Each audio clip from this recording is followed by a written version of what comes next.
Hey guys, Furum here, and today I will not be testing the Aventador J in Asphalt 9 multiplayer. Rulue has managed to nearly max his, or at least 5-star it, and thus he has given me some more races in it for me to show you guys. It is at a rank of 3973 with all upgrades and import parts applied except for the epic ones. Now let's get to our first race, which is on Shanghai against a 5-star Sinar 1 as well as a couple of Huracan Evos. One of them is above 4000 rank. You guys probably remember from my previous video about this car that it was a very good car, and at 4 stars, it appears to be even better. It can go around 234 miles per hour at this rank, which isn't especially great for A class. However, its acceleration is pretty good, and its handling and nitro efficiency are very good. So this car certainly shares some characteristics with the Huayra BC. Some people have asked me, is the Aventador J or Aventador SV better? Well, it sort of depends on what you prefer. You see, the Aventador J has better nitro as well as better handling. This allows it to lose less speed around corners and generally allow it to feel like a more agile car than the SV.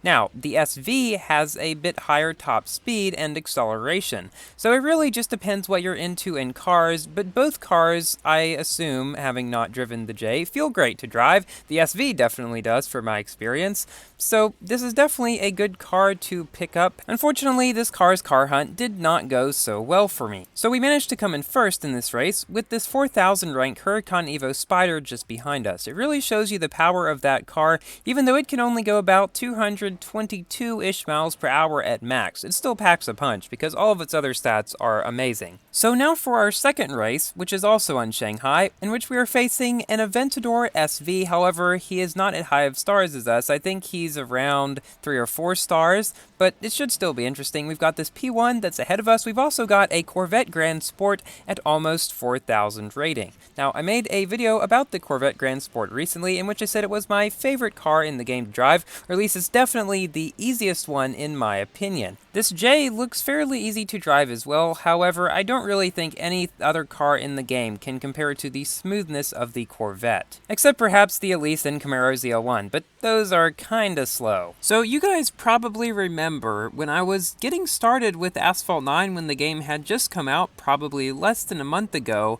I had made a video called How to Go Fast in Asphalt 9, which was basically a compilation of tips and tricks and advice and stuff to, well, go faster, to do better in events and multiplayer and stuff like that. Well, you will be pleased to hear that I plan on making an updated version of that with all the new tips and tricks and all that stuff that I have learned since then, so that should be a good video. Look out for that sometime in the hopefully near future. We take the victory in this race with the Corvette Grand Sport a few seconds behind us, and then the Aventador SV a second or so behind him. In this race, we have an Apollo and a Corvette Grand Sport, 3 Aventador SVs, and a couple of VLFs. So a lot of very good high B and A class cars in this race. Let's see who comes out on top. Oh, and before I forget to say it, thank you, Rulue, for making this car purple. And wow, we've got Shanghai again. This seems to be quite a popular track in whatever season this was filmed in. I don't actually know. And that Corvette quit shockwaving at just the worst time. People have found out that shockwaving is the best way to avoid getting knocked down, because when you are in shockwave,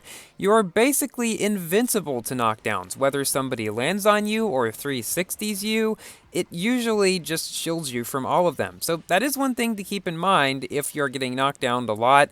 Now, obviously that doesn't work so great if you're in cars with bad nitro efficiency, because if you shockwave all the time, it's just going to slow you down, make you not do so great. But if you're in a car with good nitro efficiency, it might do you some wonders. So we've gotten pretty far ahead of everybody in this race, and do not worry, the next race will not be on Shanghai. Oh, and this car being a convertible just reminded me of something. Apparently in the next update, there will be a event that uses a lot of convertibles that are in the game, probably for the LaFerrari Aperta, but yeah, it's a good idea to try to get your convertibles up and running. So here we come in first, but our next race is on Himalayas against a 4200 rank Quera BC. That's basically maxed. This is the final video that I'm pre-recording before going to Dallas for the Asphalt 9 ESL Open mobile event, which has already happened by the time you are watching this. But yeah, do not worry, all upcoming Asphalt 9 videos will have full commentary in them like always. I just don't have a whole lot of time right now. So enjoy the rest of these races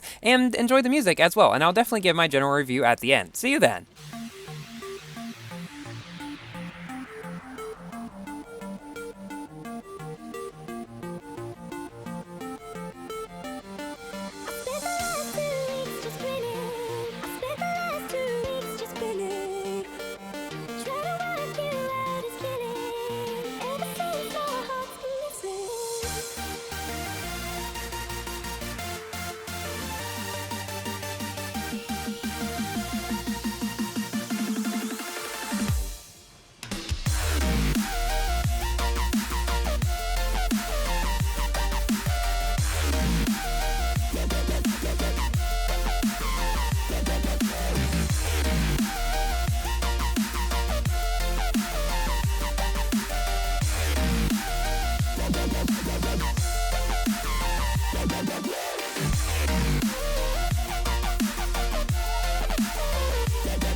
So guys, now it's time for my general review about this car. The Aventador J is definitely one of the top A-class cars. It can compete with the likes of the Aventador SV, McLaren P1. It's probably not right up top with the VLF and Huera, however, it is still quite good. And as we've seen many times throughout this video, it is good on Shanghai, because that's apparently the track that Gameloft wanted to give Rulue whenever he tried playing in this car. But in any case, if you manage to unlock this car, it's definitely worth a shot trying out in multiplayer. Now, if you're only at 1 or 2 stars, it might be not that great, I'm just warning you. But at higher stars, 3, 4, 5 even, it should be pretty good. So thank you to Rulue for recording these races, and thanks to all of you for watching. Please like the video if you enjoyed, and consider subscribing for more Asphalt 9 and Forza Horizon 4 content. And I will see you in my next video. Goodbye!